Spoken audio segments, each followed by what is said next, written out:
Welcome, Flowboarders. This is the after flow, after party show. We haven't really come up with the exact name of exactly what we're going to call it, but we're going to kind of have a recap of all the action we saw out here today at the Clearwater Pro-Am. I am joined right now with Jon Burrow. Jon, a lot of people probably don't even know who you are. I know who you are. You're a legend of the sport, but give people a little bit of your insight of who you are, Jon. I'm out there riding pro bodyboard. Right out of Kalahari in Ohio. We're lucky enough to have a 2-jet and a 3-jet FlowRider, which is pretty cool to have under one roof. Ride a little bit of stand-up, but, my main thing is bodyboard.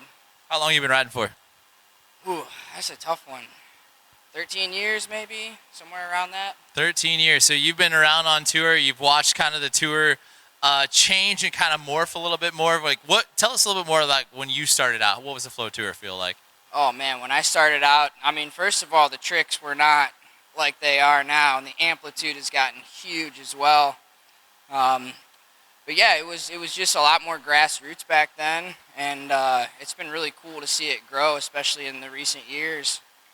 Yeah, it's been a big influx.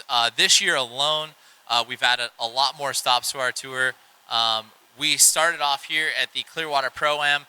We've kind of took a little hiatus from the surf style stops, just based off of with COVID and things like that. So them coming back here was a huge. It was almost like the kickoff that we needed, like to start off a Flow Tour.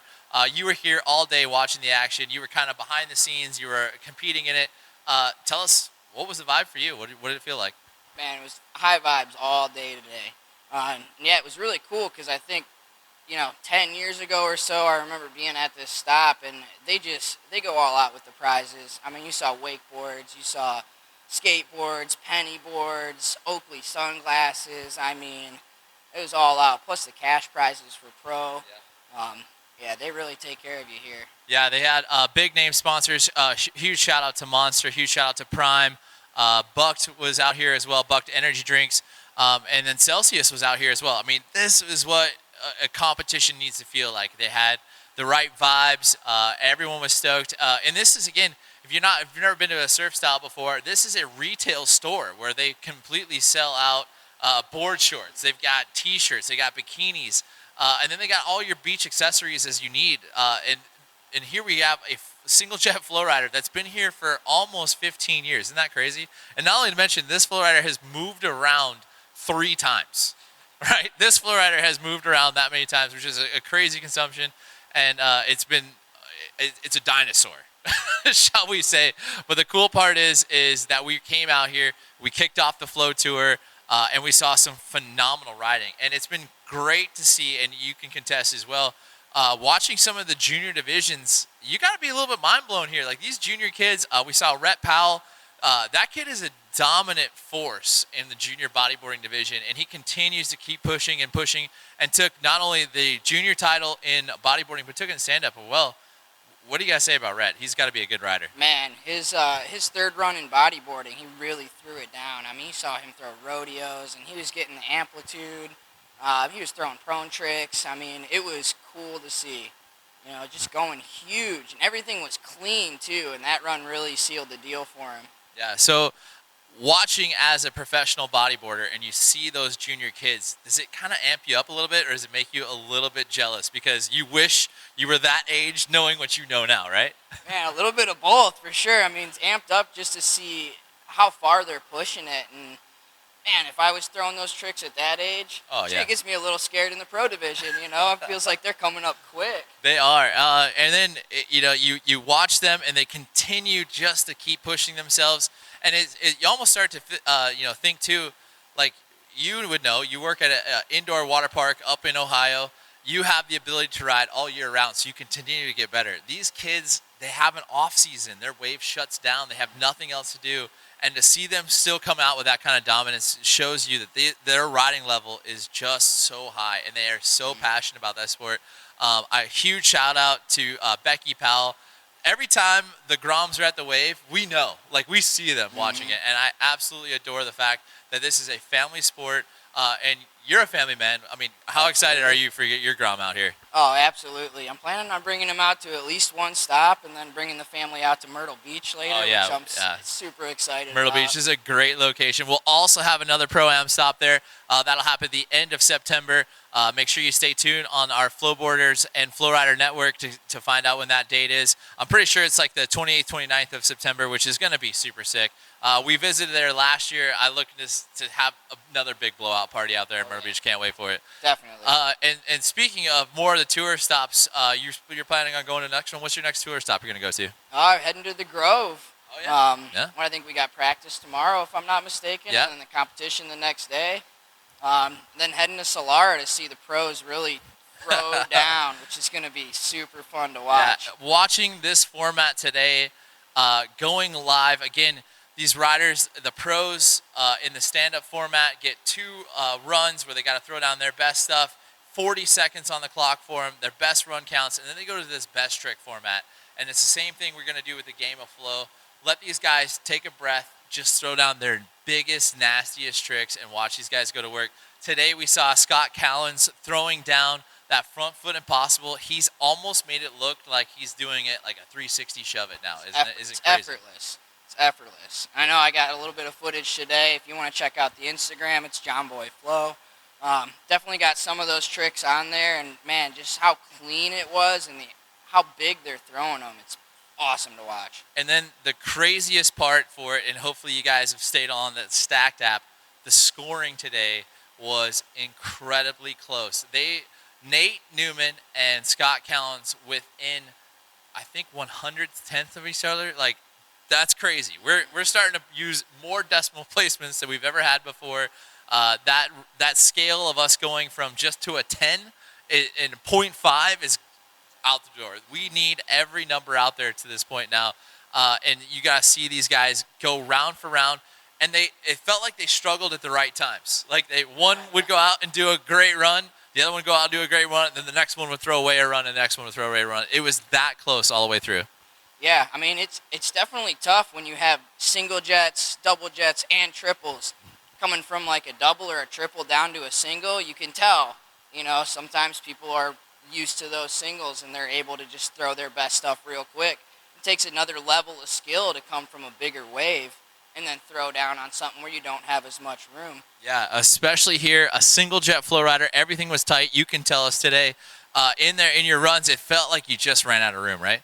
Yeah, definitely ran out of room. When you're used to a double and a triple, it's a little bit tough. But again, it adds that extra layer of difficulty, and it just makes you a better rider in the end. It's cool to learn like that, What were some of the difficulties, challenges that you had to face today? What was some of the hard parts about this wave?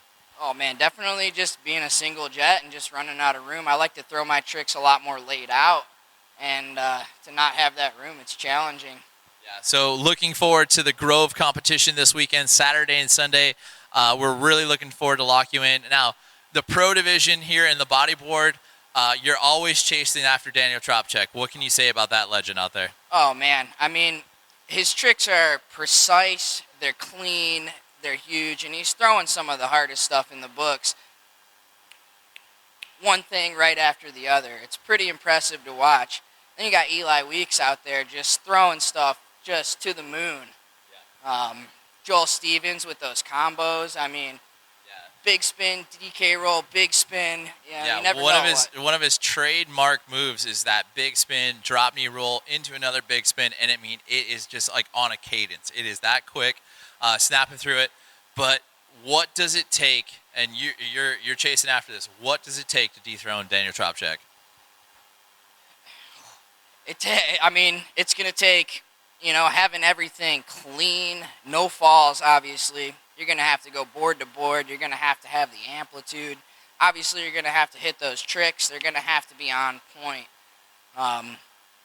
You're just going to have to be on it every single trick to be able to do that. Tricks in the flats, tricks up top, and definitely going to have to throw the bigger stuff and throw it in combos too, which is so difficult to do.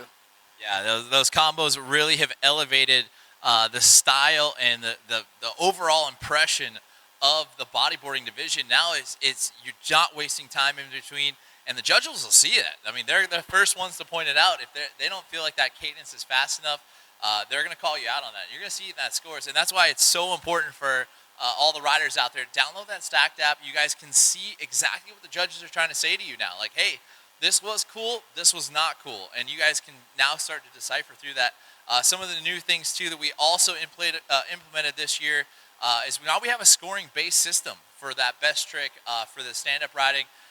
For bodyboarding, you guys are still just a mess. We got to give you 3 runs and just let you go at it. We're working on it. We're working on it. I know Nate's out there. Nate Brimcomb's out there, and we're trying to get something. We're trying to get a baseline going, and we're talking about different things that can kind of elevate that bodyboard division as well. Yeah, and some of the cool aspects of it, especially watching you ride, you were pushing some new tricks out there that we haven't seen before. You want to talk about a few of them? I think I might have to let the live stream take care of that tomorrow. But yeah, I mean, it's cool to come out here and you ride with the best in the world, and it pushes you to try new stuff and to get better. And I think that's what it's all about. Yeah, and watching Daniel in that rain, I mean, we're talking. This kid went to X Games last year, was doing demos in front of amazing people who were just blown away, and they were watching the top athletes in the action sports industry, and they were still blown away by what Daniel Tropshit can do, and he's been doing it for years. I mean, we're 19 years strong watching Daniel ride, which is an incredible feat. I've watched him since he was just a little boy on a Grom, and he learned how to ride on the biggest waves out there on the B-Max, and still seeing him ride the B-Max is still a treat. It's still amazing. And still going on it. Yeah, we can't stop. He won't stop. He now works with FlowRider a little bit, out here installing him and building him. That's how passionate he is. You being able to watch him grow up in Grom, and you can contest, too. You work at Kalahari. You work the wave. You help people out. You show people how to teach this thing. What's it like looking back on your career now, being a pro from when you started? What's that feel like to you? Man, that's a loaded question right there. I got to keep them loaded. I don't know, man. It's just it was really cool back in the day. We had a whole crew of riders back then that all pushed each other, and everybody's kind of gone their own ways now, which is why it's so nice to come out here and ride with some of the best in the world. And the Stacked app this year too, man, it really elevates things. Like that is, I mean, it's key. Yeah, it really helps you guys just better understand what the judges are looking for. And then once you understand it, it feels like you guys can own in on that and really start, pushing forward and progressing the riding style. Because again, I don't think bodyboarding's seen the best of the best yet. I still think that you're going to continue to push Daniel, and Daniel's going to find new ways to keep winning. So it's going to be huge. But we saw fantastic riding, women's bodyboarding. They stepped it up as well. We saw our women's pro stand-up. We saw a first-time victory with Kelly Albin, doing a great job, feeling confident, looking good. Any predictions for this weekend? Any who's your top pick for your pro bodyboard? Are you gonna take off, and beat Daniel? Pro bodyboard, that's a tough one. I know. I really love to watch Jackson ride. Oh yeah. So we'll see. We'll see what he's got tomorrow. Yeah. Yeah, I mean Eli throwing stuff huge. Joel. Yeah. Bigger wave, big reward. We've all seen Daniel. We know what he can do. Yeah. But we'll see. I think he's going to get pushed this year. Yeah. What about for pro men's stand-up? What are you feeling? Ooh. Scott and Nate, pretty close. Yeah, definitely. Scott, Nate, Daniel. I mean. Yeah, they're all back. We're all back. I know we talked about Daniel a little bit already, but I mean he's killing it out there in the stand-up too. It's fun to watch them push each other too, and just the new tricks that they're throwing down. Oh, yeah. It's insane. Yeah. Absolutely fun stuff. Well, we hope you guys tune in this weekend. It's been a great recap. John, thanks for coming and hanging out with me this weekend, absolutely. For all your help. And dude, good luck to you this weekend. You got your work cut out for you. Thanks for having me, man. Thank you, guys. I'm Andy Haase. You guys can follow me at FlowBoarders. Jon Burrow, you can follow him at John Boy Flow, Facebook, Instagram.